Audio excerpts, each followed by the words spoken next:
Doctor Mohammad ইউনূসের নেতৃত্বাধীন অন্তর্বর্তী সরকারের প্রতি সমর্থন অব্যাহত রাখার কথা জানিয়েছেন সেনাবাহিনীর প্রধান জেনারেল ওয়াকারুজ্জামান।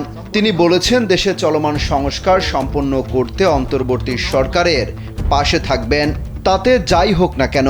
এছাড়া আগামী 18 মাসের মধ্যে যেন নির্বাচন অনুষ্ঠিত হতে পারে সেই ব্যাপারেও তিনি সহযোগিতা করবেন বলে জানিয়েছেন। রয়টার্সকে দেয়া এক সাক্ষাৎকারে সেনাবাহিনীর প্রধান এসব কথা বলেন। সোমবার সেনাবাহিনীর হেডকোয়ার্টারে তার সাক্ষাৎকার গ্রহণ করা হয়, যা মঙ্গলবার প্রকাশ করে রয়টার্স।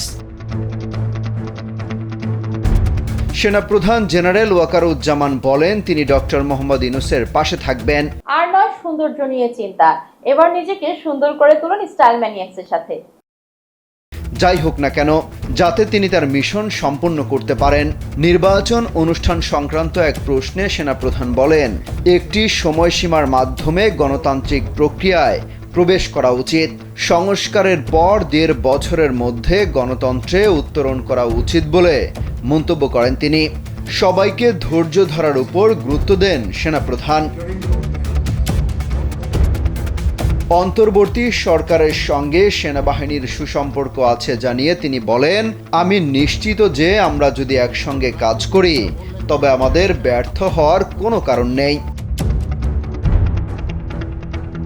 আলাপকালে বাংলাদেশের রাজনীতিতে সেনা হস্তক্ষেপ এবং ক্ষমতা গ্রহণের প্রসঙ্গ উঠে আসে।